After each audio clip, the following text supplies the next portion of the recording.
Hi friends, welcome to our channel. So మొన్నటి వరకు జరిగినటువంటి సిచ్యువేషన్స్ కావచ్చు, పుష్ప 2 సినిమా వల్ల ప్రీమియర్స్ అన్నీ కూడా క్యాన్సిల్స్ అయిపోయినాయి, బెనిఫిట్ షోలు అన్నీ కూడా క్యాన్సిల్ అయిపోయింది.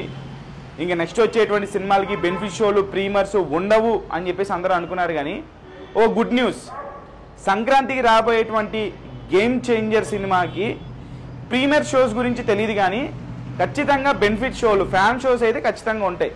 అంటే 4 గంటల కానించి 4 గంటల కానించి అయితే మనకి ఫ్యాన్ షోస్ అయితే ఖచ్చితంగా ఉంటాయి.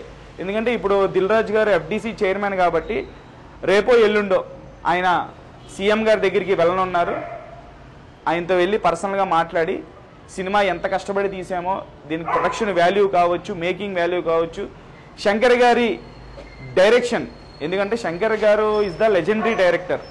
అలాగే రామ్ చరణ్ గారు కూడా ఆఫ్టర్ RRR ఈ సినిమాకి చాలా కష్టపడి పనిచేశారు. దాదాపుగా 3.5 సంవత్సరాల పాటు ఈ ఒక్క సినిమా మీదే కష్టపడ్డారు. సో అందరు ఆర్టిస్టులు, టెక్నీషియన్లు, వీళ్ళ కష్టం, సినిమా తాలూకు బడ్జెట్, స్పాన్ ఇవన్నీ ఎక్స్ప్లెయిన్ చేసి దానికి సంబంధించినటువంటి బెనిఫిట్ షోల యొక్క పర్మిషన్ తీసుకురాబోతున్నారు. సో ఖచ్చితంగా ఫ్యాన్స్ ఆనందపడాల్సినటువంటి విషయమే. ఏపీలోను, తెలంగాణలోను, యూఎస్లో అయితే ప్రీమియర్స్ పడతాయి, కానీ ఏపీ తెలంగాణలో అయితే ప్రీమియర్స్ అనేవి పడవు.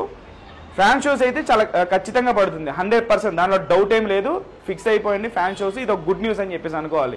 రీసెంట్గా దిల్ రాజు గారు కూడా ఎవరైతే ఆ బాధిత కుటుంబం ఉందో, తొక్కిసలాట్లో చనిపోయినటువంటి రేవతి గారి కుటుంబానికి ఆయన అండగా ఉంటానని చెప్పేసి కూడా అన్నారు. దానికి దిల్ రాజు గారికి హ్యాట్స్ ఆఫ్ చెప్పాలి.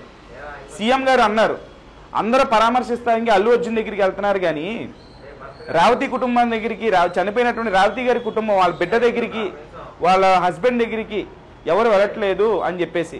సో దీన్ని గుర్తించినటువంటి దిల్ రాజు గారు ఆయన స్వతహాగా రేవతి వాళ్ళ హస్బెండ్కి ఆయన ఈ ఫిలిం ఇండస్ట్రీలో ఆయనకి జాబ్ ఇప్పిస్తానని చెప్పేసి కూడా హామీ ఇవ్వడం జరిగింది. అలాగే ఆర్థికంగా ఆదుకుంటానని చెప్పేసి కూడా ఆయన హామీ ఇవ్వడం జరిగింది. ఆ విషయంలో దిల్ రాజు గారికి మరొకసారి హ్యాట్స్ ఆఫ్ చెబుతూ, so game changer benefit show అయితే మనకి ఓకే అయిపోతున్నాయి.